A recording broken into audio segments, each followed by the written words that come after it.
Well, welcome to Impact Church Podcast.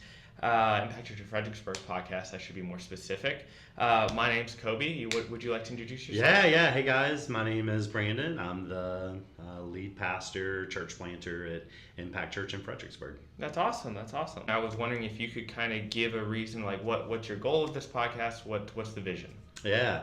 Well, I'm super excited about this, Kobe. I think it's going to be really fantastic. One, to get to hang out with you, but also a chance just to kind of watch this thing evolve.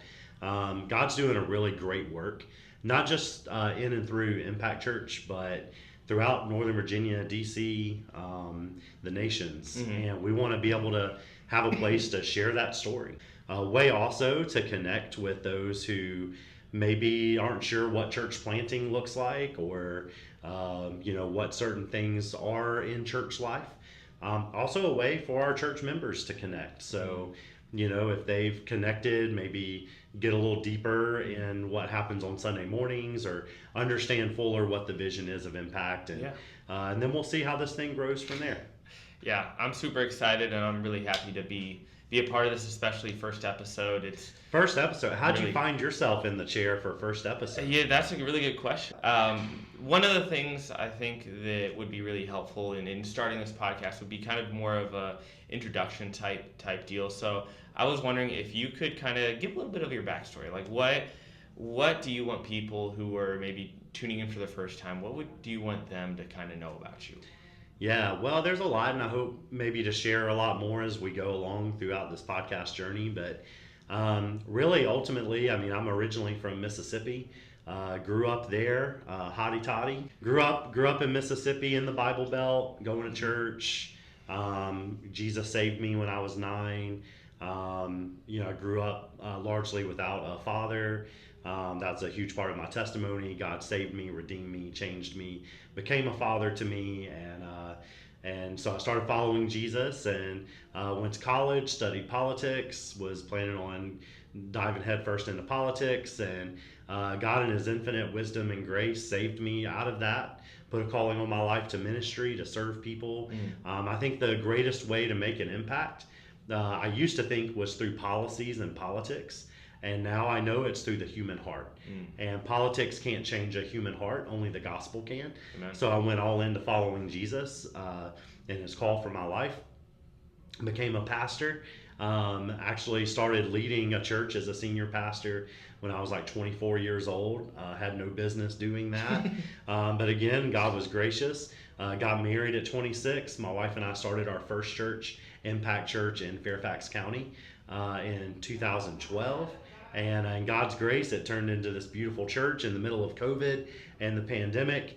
God told us it was time to multiply that church and start another church out of that church. Yeah. And so we did. And we landed in Fredericksburg, Virginia, 30, 40 miles south of where we were in Fairfax.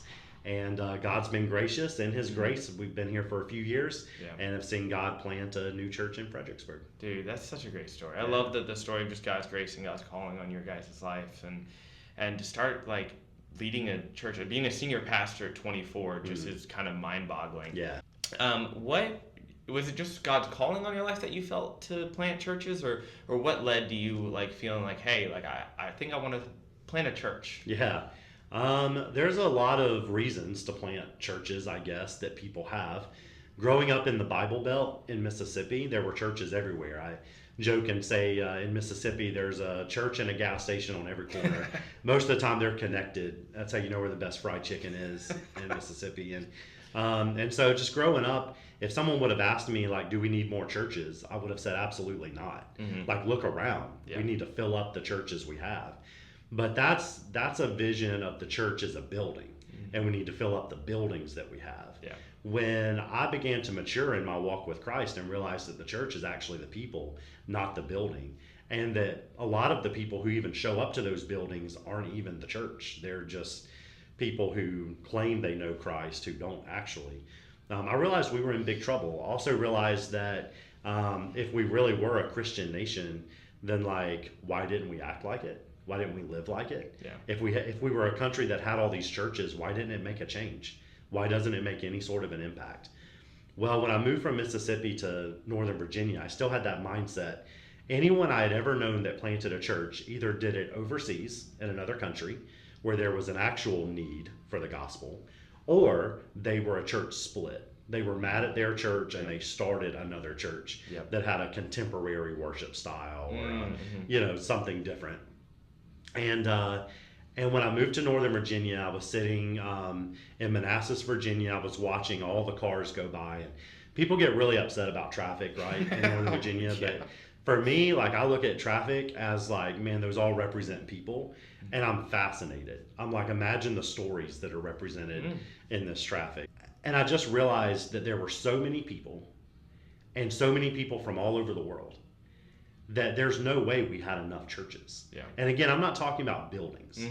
I'm talking about gatherings of Christians. Yeah. So then I read a study that said if we were to fulfill the Great Commission and made disciples of everyone in the DC area, we would be over 600 churches shy of having anywhere to disciple them. And again, not buildings, gatherings of people. So I realized our church in Manassas was praying for God to send a revival. But if he did send a revival, we were not ready to have anywhere to disciple the people. Yeah. Like, we weren't going to fit 7 million people into one building. It's kind of difficult to do that. Yeah. So, like, what does that look like? So the truth is we need more churches. So God began to open my eyes and then put a burden on our heart to plant a church. And then when my wife and I got married, God was calling her into missions. God was calling me into missions. And it just seemed like, man, what if we started a church? And started a church, not like every other church, but that wanted to start many other churches and just see a church planting movement throughout our nation's capital. Yeah, that's super awesome. And just the fact that, like, not only did you start Impact Nova, you guys also started Impact Fredericksburg, which I think is interesting a lot because I've been a part of churches who, like, their goal is, let's start churches, let's do this. And I think it's really difficult because they try to go into that without actually, like, having the resources or anything or being prepared. They're just like, hey, we're just going to go gung-ho, which can be a good thing, but also can be like, hey, like, yes, we have faith in Christ and what he's doing and he's going to use this. But there also needs to be some preparation, which I think you guys have done a really great job. Even now, your goal is still, hey, we're going to plant churches. So being able to grow and disciple leaders, right, to be able to do that is huge. So then let me ask you, why Fredericksburg? Like, you did Nova, but now you're here. Yeah. The song in The Little Mermaid, Ariel sings. Have you seen it? Yeah. Okay. Yeah, of course I have. And so my daughters love it now, but honestly, I loved it when I was a kid. And there's a song she sings. She's like, I want to be where the people are. Exactly. And so when you're planting a church, you want to plant churches where the people are. Yeah. Like, I want to plant a church where the greatest need is. And to be honest with you, Fredericksburg for 5 years was the fastest growing city in the whole state of Virginia. When we moved here, we honestly came here 5 years too late to catch up with the population growth. And so when people say, why a new church in Fredericksburg, or do we need a new church? I say, no, we don't need a new church in Fredericksburg. We need like 20 new churches in Fredericksburg yesterday. To keep up with the hundreds of thousands of people that are moving here. Yeah. So, and really there's two people groups, and maybe we get into it later, but there's really two groups of people in Fredericksburg that were attractive to us. One is the international population that a lot of people don't know exists in Fredericksburg. And two is the university that's here, which is a largely unreached people group. It's like its own little island bubble in a lot of ways. And so we were just attracted to come reach the same group of people that we feel like could make an impact in our state capital and our nation's capital live in Fredericksburg. Interesting. I really like that. And I mean, the intercultural thing I think is huge because I come from a smaller town about 45 minutes from here, and that home church, I mean, it's not very multicultural, and so coming here, that's a really cool thing to see, is just the different cultures that are part of Fredericksburg alone, not only Impact, know. So I asked you how you ended up getting tapped for the first podcast episode that we're doing here, but I actually want to know, I'm going to turn the tables on you a little bit. So I know we hired you as an intern for the summer, but Why did you say yes? Why were you interested? That's a good question. I mean, so I am going to school at the University of Mary Washington for communications and digital studies. And one of the requirements is to do an internship. And so, you look at different, maybe nonprofits, you look at marketing places, you look at just a ton of different options. And I was in a point where I was just like unsure. I was like, I have no idea. I need to get this credit, but almost that fear in a way of just like, Lord, I don't know what to do. Like, I'm nervous. And it was really cool to see you guys really helping us on a week-to-week basis. You guys would come, whether that be some other leaders, whether you would show up and give a lesson. But one of the things you guys did was you did a worship night for us. And one of the things you guys were advertising was for a paid internship. Yeah. And I was like, oh, this is cool. Like, okay. And I talked to you and to a couple other people, especially who've done the internship before. And all of you were, just getting to know you already, of just like super loving, super caring about the people there. Being able to be in ministry and be able to see behind the scenes, but also be able to use my degree in a sort to be like, hey, like, this is going to help a lot, in so many different avenues, whether that's social media, whether that's podcasting, whether live stream, whatever it may be. I've loved the opportunity to be able to just jump on board. And so I found it super attractive and was like, absolutely, like, this is incredible, And so being able to just be here, stay involved with the community, even though, I do commute a little bit, but I love driving, so it really doesn't bother me all too much. Yeah. Well, that's amazing too, because you're a little over halfway through the summer. Already, like, do you have a major takeaway yet? I love ministry. I mean, that I think just really, it's been awesome to be able to see, like, behind the scenes, as I said before. I love working with people. I think that's a passion of mine, no matter where I end up. And so being able to work with people to just get the job done and see, okay, like, this is their goal. How do we reach that goal, right? How do we partner with other churches? How do we partner with the community and be like, hey, we want to be here and be a light, and like, how do we do that? One of the things I did want to ask too is about the sermon series, because that's part of the podcast. Is we're going to be out of many things, I should say. We're going to be like kind of digging a little bit more in, maybe getting clarification on some of the things you say on a Sunday service or some topics. And so we just recently wrapped up the sermon series on the Creed, the Apostles' Creed, right? That will be what we kind of go over the next couple episodes. Can you kind of give a synopsis? Yeah, so like I said, one thing I'm looking forward to in this podcast is getting a chance to kind of clarify some things that maybe we don't get a chance to get into on a Sunday morning, kind of go a little deeper. But honestly, what's interesting is last summer, my wife surprised me. One of the things we did as a surprise date night to go to a concert. And we're just not super concert people, but we ended up getting one of my favorite bands is from the 90s and early 2000s called 3 Doors Down. They're so good. I love 3 Doors Down, man. Very good. And they were playing with Creed, the band Creed. I love Creed. Unbelievable, man. And so I just want you to know, like, since that concert last summer, it was so hard to do a sermon series called Creed without wanting to make jokes about the band. I really wish you would have, to be honest. So anyway, we really wanted to do this because the Apostles' Creed is a ancient document, really, really old, that basically states what the church believes, right? Every local church is so different, has so many different contexts, and there's so many minor things that we may do differently. But the major things we need to be unified in. And the Apostles' Creed says, what are the major things? Like, what are the major things that are really not up for discussion, that are very clear in Scripture? And so we have a lot of new believers in our church. We have a lot of people who've been following Jesus for 3 months, 6 months, a year, 2 years. Some not even yet. They're not following yet, but they're learning. Yeah. And I thought, if you're a new believer, you should probably want to know what you believe. And so the Apostles' Creed helped us systematically, week by week, take different parts of our belief system and really dig into, where did we get this from the Bible? Is it just legend spoken throughout generations, or is this truth grounded in God's Word? Well, dude, that's awesome. That's awesome. I want to kind of move us to a portion of the podcast where we like to call "quote unquote" mailbag questions.